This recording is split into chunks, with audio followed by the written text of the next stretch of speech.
So a figure labyrinth. So finger labyrinth. you're supposed to go like this. I really like it. Thanks. You should play with it. Do it. Try and find the middle. Start. This is the entrance right here. Oh yeah. Maybe I should mark them. What is conceptualism? Well, I think that's a good.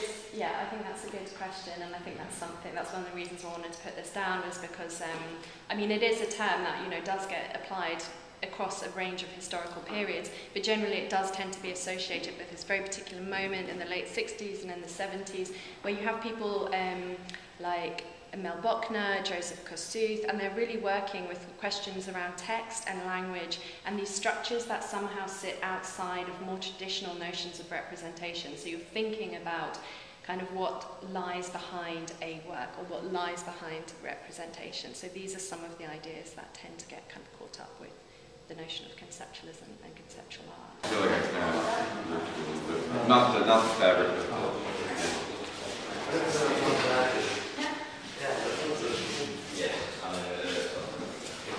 Whose is this piece? Is it yours? Yeah. If you go close, you can see the really bad stitching on it. Yeah, sure, go close and see the really bad stitching. Ooh. Like in this kind of like you have this like or like maybe like is this ugly? Is it meant to be ugly? And why is it ugly? And what is the purpose of it being ugly? If we're talking about it being badly made, isn't that like related to it being ugly? seems to me almost like related to the words themselves. It's like ornament and crime. It's somehow like the idea of like something kind of being badly made kind of relates to both of those words. So I mean, it's like it's criminal, how badly it's made. I mean, and is it really an ornament? So I mean, I know that's not what the phrase means, but I mean that's interesting you have this ambiguity because it could say ornament is crime, and that makes sense, and that makes like complete sense because not ornamented as a work, but you still have this contradiction with the fact that it's an artwork and therefore surely is an ornament. But it doesn't say that; it says ornament and crime. So you kind of build in again this ambiguity. And I'm wondering, like, people are a lot more expecting a video, but there's still this kind of like weird thing where you expect a video to be like painting. Like you expect it to like sit there and go, this is a video, and then like leave, and that like loop thing is still very problematic if we're trying to think about how film works in a fine art context. And I had this bizarre projector that looked like an old-fashioned, even though it was a video projector, it wasn't old-fashioned, it had a strange look, so it kind of suited the style of video, and it was also at a place where it was more, I kind of carefully put thought into the height and all that kind of stuff, so. And it's a loop. And for some reason I tend to always do video loops. I don't know why. It's like, I guess I'm trying to show something and I want it to sort of just... But you're not expecting people to watch it more than once?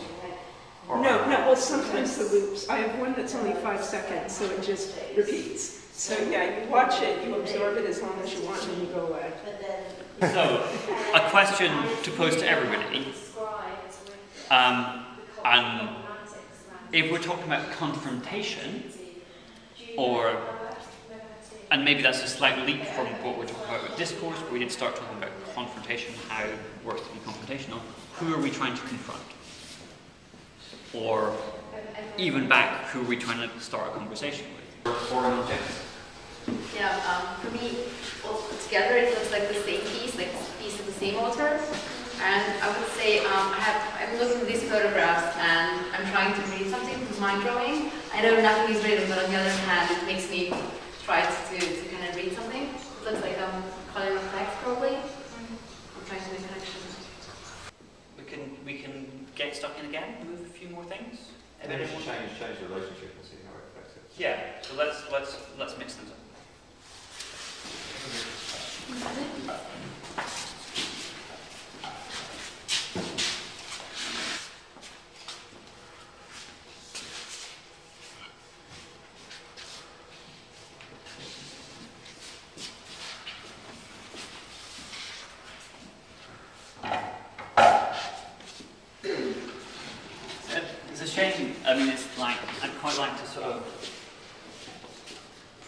stuff more into here, but I'm not sure there's any points we can use. This one was a nail. So, is anyone seeing any nice new relationships with their work? When people want to talk about like, their work or where their own work is now? Well, I've done some like Yeah, that's inside the reverse canvas. Just because it's regional, it's different for me. I'm not sure other reasons, but I suppose the sort of texture of the wood against the more fatness and smoothness of the paper. I guess that's like, because obviously a point gallery wall isn't necessarily for all different kinds of artwork. The point gallery wall isn't necessarily the best wall to be showing anything on. So that kind of surface does 50% that work a little bit. And the relationship you can have between even your own work to kind of bring out certain elements of it, like certain connections. Like if you have a series of paintings, how do you make the relationship between that series be interesting? One of the ways is like how you kind of contextualize one and not the other. Show people which bits you're most interested in, which bits you're most kind of like drawing attention to. A lot of painters have an entry and an exit painting, don't they?